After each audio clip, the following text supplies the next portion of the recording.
Howdy, welcome to the Mays MasterCast. I'm your host, Ben Wiggins. It is a beautiful, brisk day in Aggie land, and today we have a special treat for you, a former student who just graduated from the MBA program. Aaron Buchanan grew up in San Antonio, Texas, and attended the University of Texas at San Antonio, graduating in 2009 with his degree in accounting. After working as the controller for a small commercial painting and millwork company for a few years, he fulfilled a dream and joined the Navy in 2012. He served for 8 years as a logistics officer, seeing 2 deployments and living in Newport, Rhode Island, Norfolk, Virginia, Diego Garcia, British Indian Ocean Territories, and Naples, Italy. After having the opportunity to serve with and learn from so many great sailors, he chose to leave active service and pursue his MBA at Texas A&M University, where he just graduated in December 2021. Welcome to the show, Aaron Buchanan. Thanks for joining us today. Thanks for having me. And thank you for your service. Tell us a little bit more about why the Navy was a lifelong dream of yours. So I'll actually say, can't really say it was a lifelong dream. My grandpa did serve in World War II. He was a CB. So he was one of the civil engineers, that would go out and build, runways on islands and stuff. But honestly, I didn't learn much about his experience in the Navy until after I had joined. So once I joined, then my grandma started telling me more about his experience in the Navy and everything. Mm-hmm. Prior to that, when I was in high school and college, I'd actually been interested in the Marines. The Marines are awesome. They do a million brave things. And, growing up, after 9/11, I just really appreciate and respect what they do. But once I got to college and started reading up a little bit more on geopolitics and learning a little more about how the world works, I learned that the Navy has a rule called 70-80-90. So 70-80-90 is 70% of the world is covered in water, 80% of the world's population lives within 100 miles of the ocean, and 90% of global trade happens over the ocean. So I really, after that and learning about how important the maritime domain was, that's when I really focused on this is what I want to do. I want to protect the seas. I want to, help facilitate global trade and everything. And that's where my interest in the Navy ultimately fell to. And that's why I ended up applying for Navy SCS. What was the single experience that stood out to you the most during your time? There's a million experiences. Going on deployment is fantastic. You get to do things and see things that, a fraction of a percent of the world gets to do. Right. But one great experience that I had was in 2018. At the time, we had Secretary of Defense Mattis, and he had just released his new national defense strategy, and he wanted to employ something called dynamic force employment. So dynamic force employment, or DFE, was the ability to deploy forces, ships, units around the world in an unpredictable pattern. So we don't want, to be predictable like we have been in recent years. Mm-hmm. And in 2018, they decided to, on 3 months short notice, to send a carrier strike group to the Arctic for the first time in 30 years. So we had 3 months to work on rebuilding relationships logistically that we hadn't done in 30 years. So I was a logistics officer, and I was working at Sixth Fleet in Naples, Italy at the time. So we were in charge of, reconnecting those logistics communications with Iceland, with Norway, with the UK, and making sure we'd be able to support a carrier strike group, which includes a carrier, multiple destroyers, a cruiser. We also had some amphibious ships up there, and we wanted to make sure that we could support all of them logistically. So with fuel, with getting food and parts and everything in there, and then they have their shore debts, all their planes support from a shore side.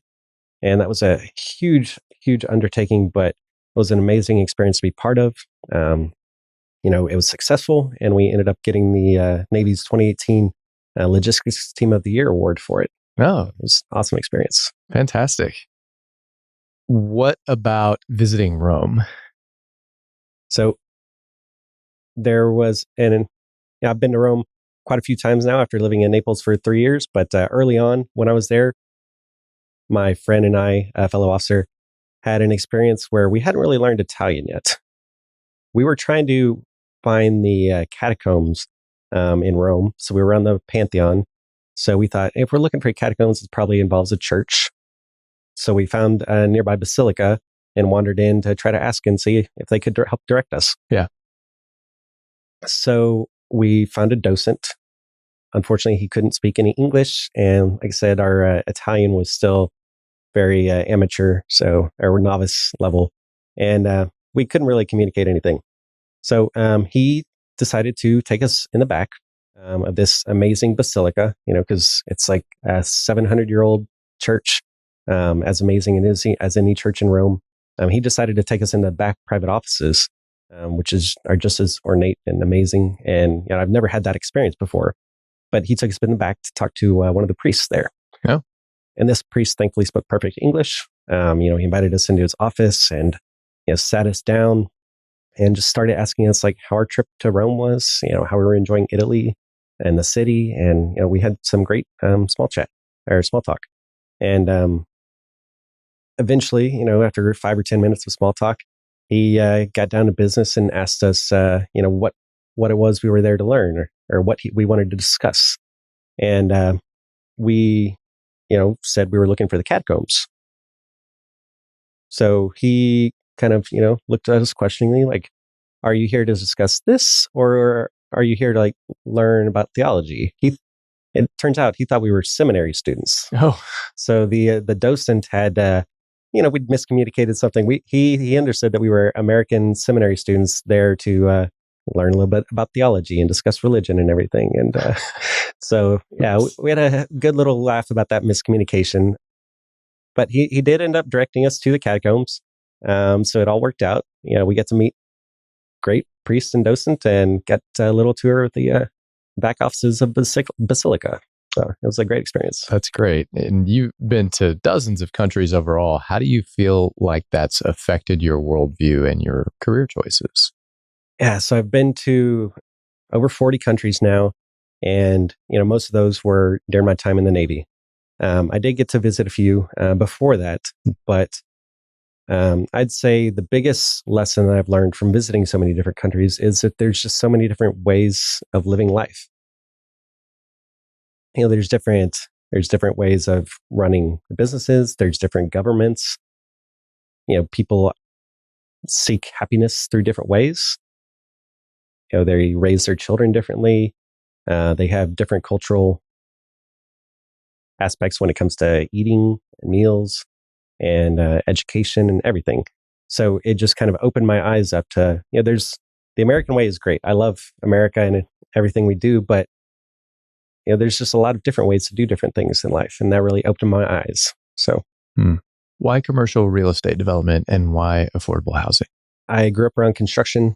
My parents have a construction company.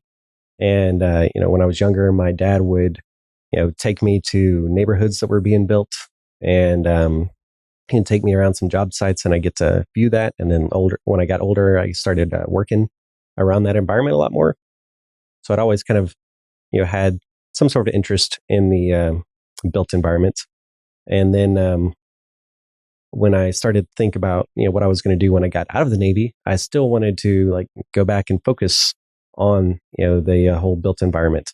But instead of working in construction this time, I thought I'd give development a shot. Because when I was in the Navy and I got to work on that, those various projects in my Sixth Fleet position, like the project of sending the carrier to the Arctic, I got really that project management experience. I wanted to work with different people, every day doing different things. And that's kind of what a developer does.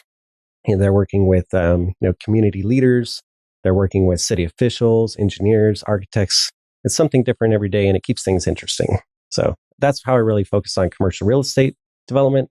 And then the affordable housing piece kind of grew out of, my travels around the world, getting to see how different people lived and appreciating that, you don't. Americans sometimes can tend to lead, materialistic lives, trying to keep up with the Joneses kind of thing. And I recognize that you don't need all of that to be happy. You just need to have, safety and security, and make sure that you can, put food on the table and put a roof over your loved ones' heads. And right now, especially throughout the pandemic, one of the biggest expenses and one of the biggest insecurities people have faced is in housing. So I didn't go into my MBA program determined to focus on affordable housing right now, but especially throughout the pandemic, that's something that I really wanted to lean in on and where I'm going to head in my career next. Okay. And what got you started on the idea of an MBA? What brought you to Mays?